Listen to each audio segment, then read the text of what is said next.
Hi, everyone, and welcome to Circular Soundbites, the podcast where we break down the ideas, systems, and decisions that are driving real change in the circular economy. This is our series Thread Talks, and I'm your host, Aimee Campanella, Development Director at Reconomy. Circular Soundbites, a Reconomy podcast. And I am so excited to be joined today by Owen Ritchie, Managing Director of Clyde Recycling. Owen, welcome. Thank you very much. Thanks We for are having me. here in your hometown of Glasgow filming today. Correct, yes.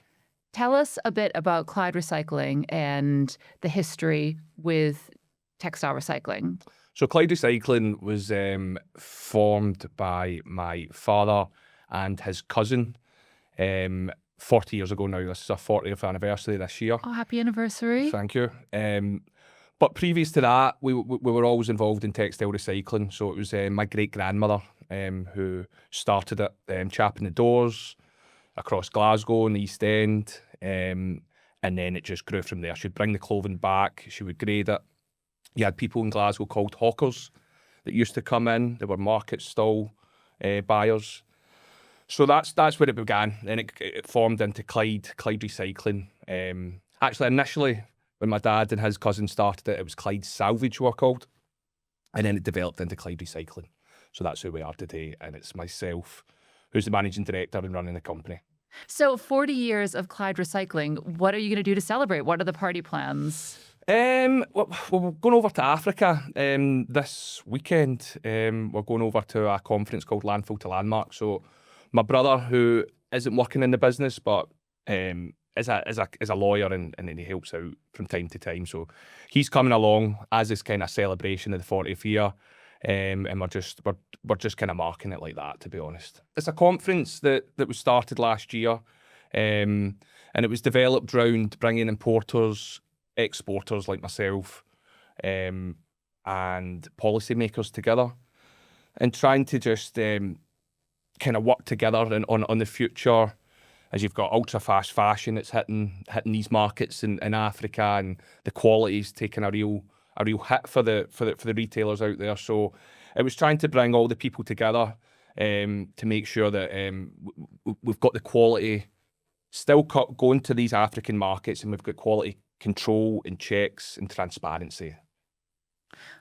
I really want to get into more about the export markets and the reuse markets. But before we do that, let's talk a bit more about where the textiles come from and then what happens to them when they're at your factory. So where are you getting the textiles? What are the textiles? So the textiles, they're collected from charity shops, textile bins, local communities, schools and nurseries, and some retailers as well, like take-back schemes and things like that. So I've got a fleet of trucks all across Scotland. I've got 2 long-haul drivers that go up to the north of Scotland, up to Inverness and Aberdeen. They stay in their cabs overnight. They come back down, they get emptied, and they go back up. They do that twice a week. So we're all over Scotland, right up the north to Fort William and right at the borders. We're working with local charities and some bigger name charities, most notably Bernardo's, who we've worked with since we've been formed, really. So it's been a good relationship. So we service them all across Scotland, over 100 shops. Oh, wow. So the clothing then comes back to my depot. It gets offloaded. It goes into the factory where we've got sorting lines, and we've got graders who are on these lines that are picking the clothing for reuse. It's then weighed off, it's checked, and then it's packaged and it's shipped to the end markets. So we're talking about textiles. We're talking about clothing, footwear, textiles, accessories, plus household textiles as well that you're collecting from the charity shops. It's what they aren't able to sell. So this is helping to further fundraise for their beneficiaries. And how much of that is coming back to your factory every week? So we're processing now 100 tonnes. We hit the 100 tonnes mark a couple months ago, and we're processing and collecting that. So we're self-sustainable there. And we're looking to grow that in the future. Wow, so everything that's coming in every day is going back out? Yes, everything that comes in each day is getting processed and turned back round. I feel like this is where we could really do with an analogy on how much 100 tons is, because that's a big old number, isn't it? Yeah, if you think about 40-foot containers, if you fill a 40-foot container, it's probably about 7 or 8 40-foot containers packed every week. That's a good visual understanding of the volumes that you're working with. And the grading process, how many grades and what kind of grades are you sorting into? So we've got hundreds of grades. The grades are just for the end markets, so they can change on a weekly basis. It's just keeping up with your customers, with the markets at their end. What's in fashion here might not be what's in fashion in your end market. So you just have to constantly change. And what are some of the fashionable, desirable grades, most and least desirable grades right now? It's very hard to pinpoint what's popular at the moment. I think it's more to do with what's saturated in the market at the moment, what there's too much of at the moment to what there's not. So a demand for them in their end market will relate back to our sorting and grading. Hundreds of grades currently, 100 tons a week. How has that evolved over the past few decades? So if you look maybe 10 years ago, we were doing maybe 50 tons, 60 tons. Even maybe 3 years ago, we were hitting 70. So it's been the past 3 years, we've seen a real spike. This is down to just people's buying behaviours and habits. Ultra fast fashion that we've touched on is made clothing lower quality but higher yield. So it's becoming a lot trickier. We might have more tonnage, but it doesn't necessarily mean we've got more amounts of better quality of clothing. So the quality of clothing's dropped. It means it's harder to wave your way through the kind of the rubbish to get your good. And the export markets, tell us a bit about where the textiles are going to after they've been sorted and baled. So the export markets that we're shipping into are West Africa. They are for summer clothing. Then we've got Eastern Europe. That's your higher end stuff can go to Eastern Europe. That's the cream, right? That's the cream, yeah. That's stuff with labels on, which is a very small percent of what we bring in. It's roughly 2 to 3% of what you're bringing in. But that is going to Poland for us, where my customer's got some shops. He'll be selling it. It's new clothing. And then we have other markets such as Pakistan. Pakistan takes more lower quality. They've got a lot of recycling plants in Pakistan. So the lower quality, they can work on out there as well if they need to upcycle it a bit. Mechanical recycling. Mechanical recycling. That they've got quite a lot of that in their markets. Also reuse.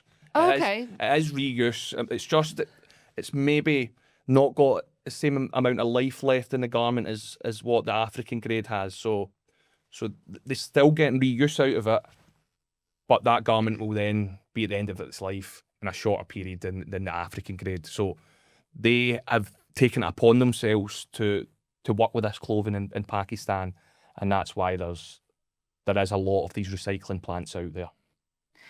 Much of a UK market? Anything in there for the UK? UK market, we're selling industrial wipers in the UK market predominantly. We also pick up bric-a-brac and toys. So we're not only clothing. Bric-a-brac and toys, we picked up offering like a waste solution service for our charities and our suppliers. So that has been a byproduct of the textiles. And what exactly is bric-a-brac? Bric-a-brac's bric-a-brac's like souvenirs, crockeries, any wee small items that you would sell in a shop. Like household decorative type things, yeah. Small wee kind of decorative things and crockeries and things like that. So the shop that we pick up from, the charity shop we pick up from, they'll try and initially sell that. When they can't sell that, we offer them the service that we'll pay them for the material and we'll collect it instead of it going into the bin.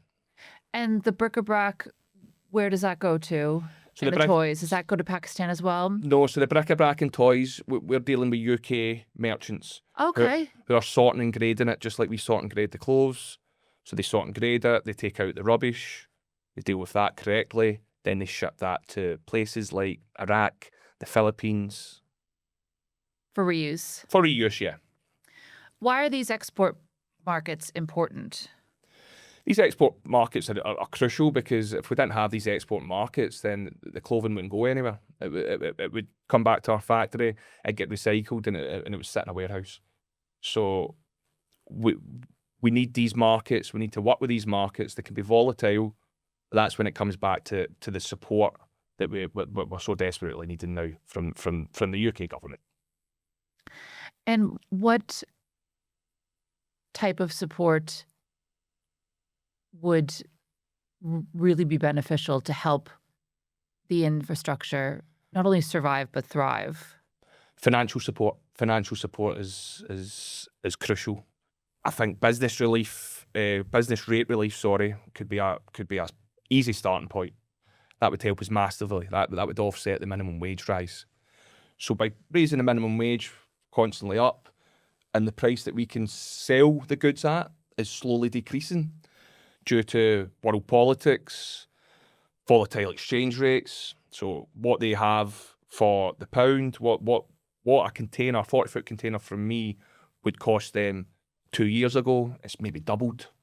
So you can't put that onto your end market. So you have to swallow the cost. And it's becoming increasingly harder and harder to do this. What does the infrastructure look like outside of Scotland? Tell us about the other textile collectors and sorters. So other textile collectors and sorters in the UK, in terms of sorters, you could probably count them in one hand. Wow.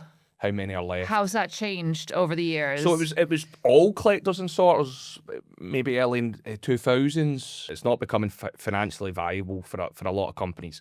So they've seen the opportunity to cut out the labour, collect the material, and ship it into countries they've got cheaper labour that can sort the clothing. They're in places like Dubai where the average wage is a quarter of what the wage is here. So that's where a lot of merchants are shipping their stuff into.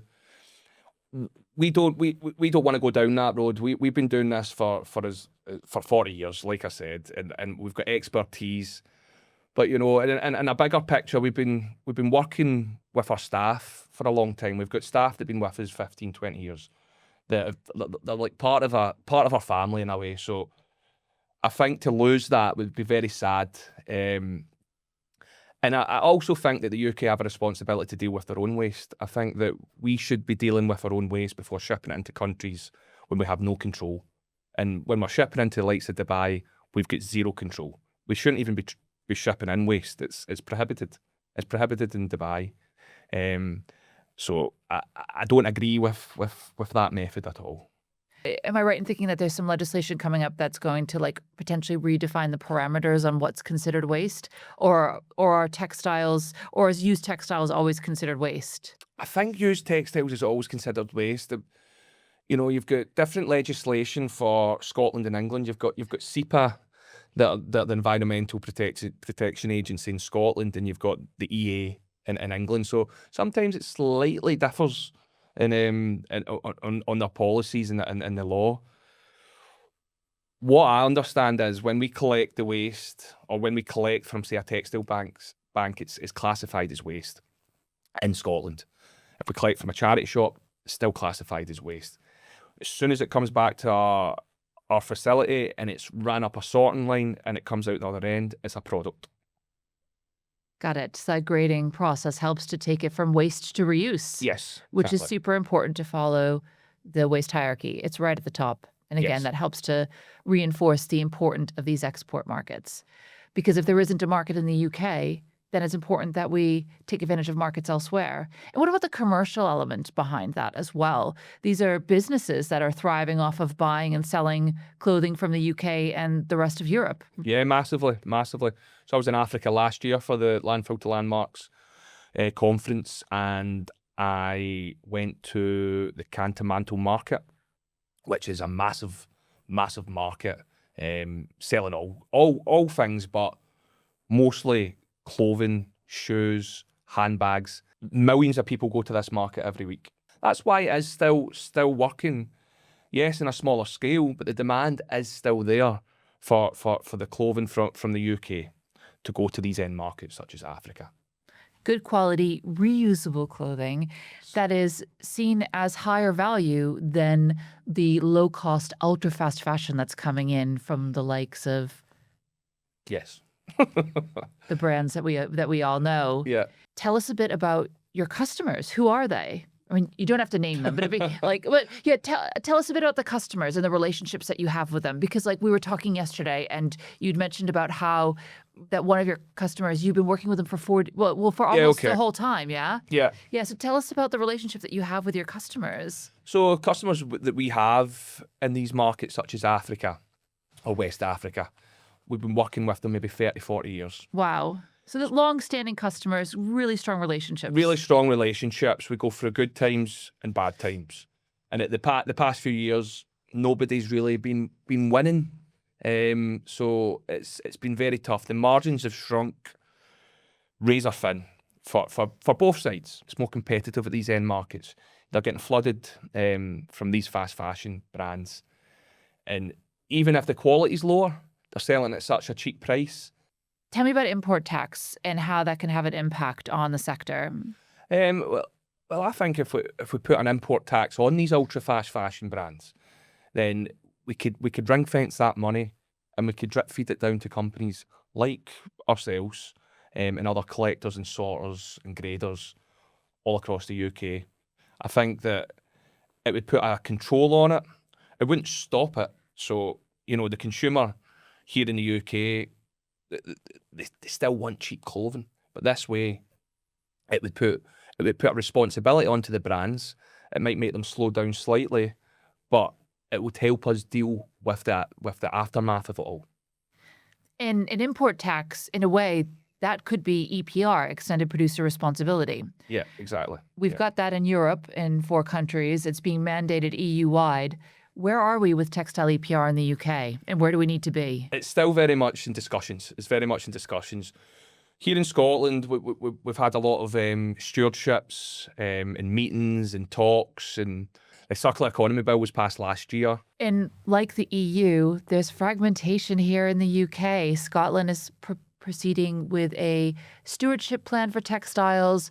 We're waiting for the Circular Economy Growth Plan from a UK government perspective to see how textiles, if textiles even features in it.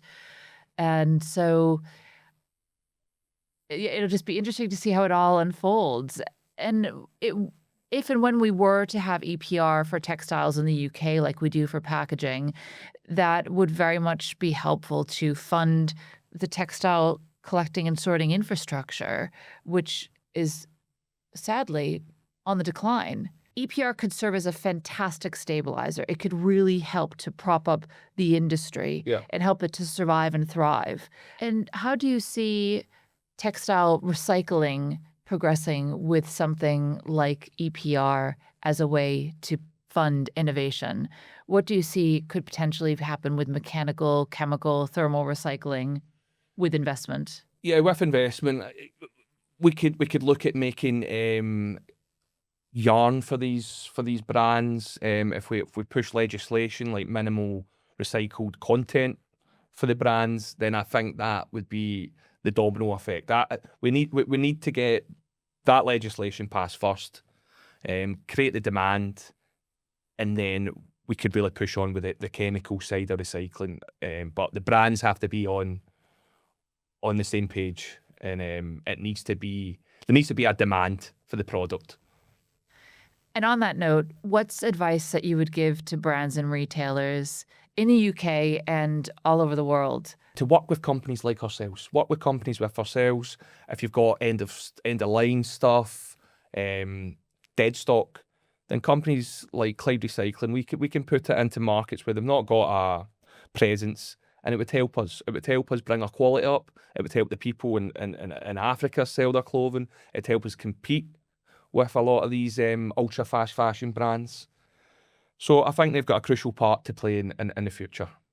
Understanding what the post-consumer flow is of textiles and taking that into consideration when it comes to the manufacturing of new textiles. Exactly, yes.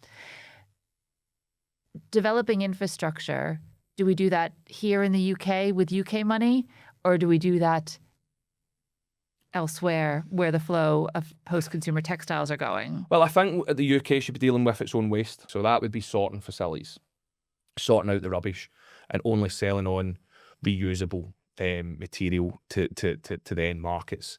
I think if we had some investment in these end markets through the producers, through who's producing the material, to put end-of-life recycling plants so that there's an option for these clothes to be recycled at the end of their lives. And that is the end of their lives. When it's been reused and reused and reused, then hopefully we can reuse it again in a different way.